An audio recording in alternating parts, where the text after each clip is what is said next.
Addison Lee is proud to sponsor the Ancient World in London series. Having collected an army of 120,000, she mounted a tribunal, that is like a speaker's platform, made in the Roman fashion out of earth. In stature, she was very tall and grim in appearance, with a piercing gaze and a harsh voice. And now, taking a spear in her hand, so as to present an impressive sight to everyone, she spoke as follows. If you weigh well the strength of the armies and the causes of the war, you'll see that in this battle, you must conquer or die. This is a woman's resolve. As for the men, they may live and be slaves.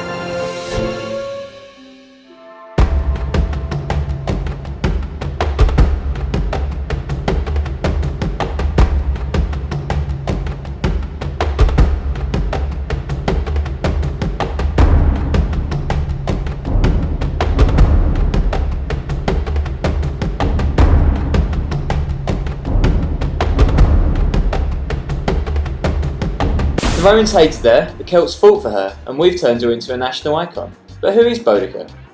Boudicca? Boudicca?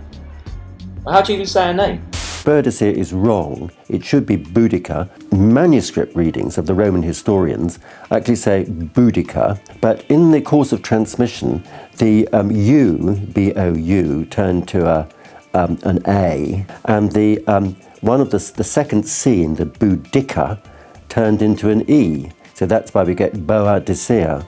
Britain was a tribal state, and that's what the Romans found. They would make alliances with some of the communities that they came in contact with. Prasutagus, the king of this tribe, the Iceni, he had made an alliance with Rome. It was an alliance with him personally, and so it lasted for as long as he was still there. But then Prasutagus died, but he actually wrote a will in which he made the Emperor Nero and his widow, Boudicca, he made them co-heirs of his own personal private property. The chap who was in charge of the financial affairs of the Roman province, a man called Decianus Catus, said, who's fussed about some tribal chieftain, what he says, we're not worried about that. So they went in and they just took over everything. And when Boudicca said, look, you can't do this, there's a legal will made by my late husband, and Decianus said, pull the other one. And Boudicca was flogged, and her daughters raped. Well, this wasn't exactly the way to win hearts and minds, and that was why the Iceni, the Iceni tribe, rose in revolt. The Roman historian, or Roman Greek historian, Dio, describes her as this great big busty woman with a great sort of blonde mass of hair falling down to her shoulders, and she's wearing the torque. That would really be a symbol of virility. So there's this great big sort of blonde standing up with the torque around her neck, and she speaks in a sort of husky voice, Dio says to her men, and says, this great insult must be avenged. If you want to get the Boudicca look, there's going to be 3 things that you need. The first is the golden torque necklace. Now this is usually worn by men, so it suggests that she wore the trousers. Number 2 is a massive case of revenge. You've got to bear in mind that Boudicca lost her husband, then her land, then her daughters were raped by the Romans, and she was beaten to within an inch of her life. And the third is blood on your hands, because after all, Boudicca is responsible for the deaths of 80,000 Romans. The most obvious places, particularly once they allied themselves with the Trinovantes, was to take Colchester. The town was undefended, so the town was just sort of annihilated. It went up in flames, except for one point. And this was the great temple of Claudius, which was built in stone, and those people who could fled to the temple of Claudius, and they managed to hold out for 2 days. And in 2 days that was empty because the Britons had finally smashed in and broken in.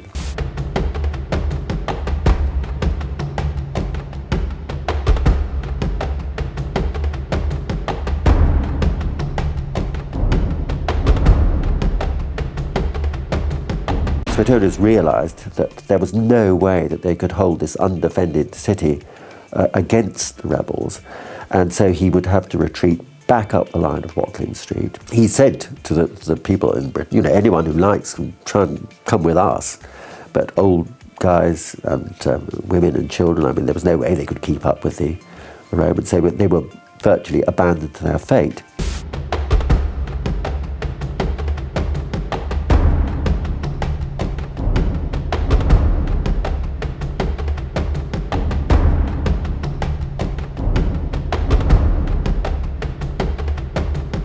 Suetonius Paulinus, he had time to choose a place where he would wait for the arrival of the Britons, and it was a place where there was dense woodland on each side, and this meant that the British superiority in numbers couldn't have an effect because they couldn't wheel around and attack the Roman lines from the side, from the flanks. The Romans had the detachments from the two legions, the 14th and the 20th Legion.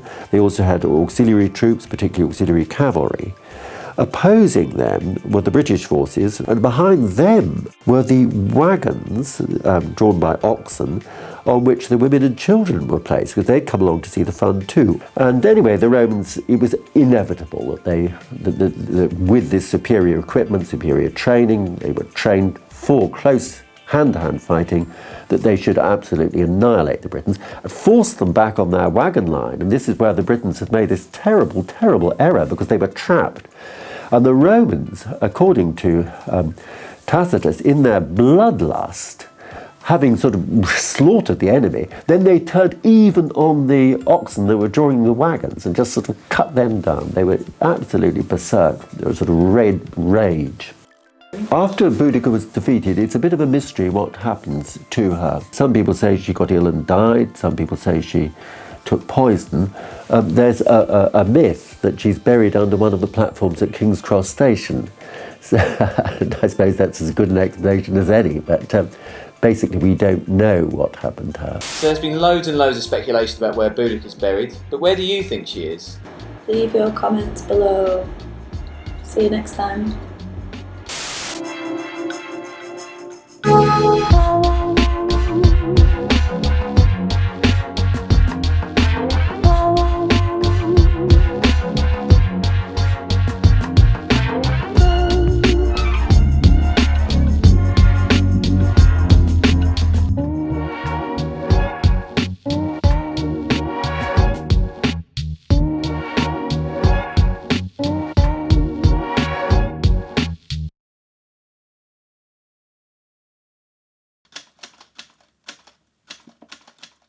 It's possible that the Celts, traditionally, they sometimes fought naked.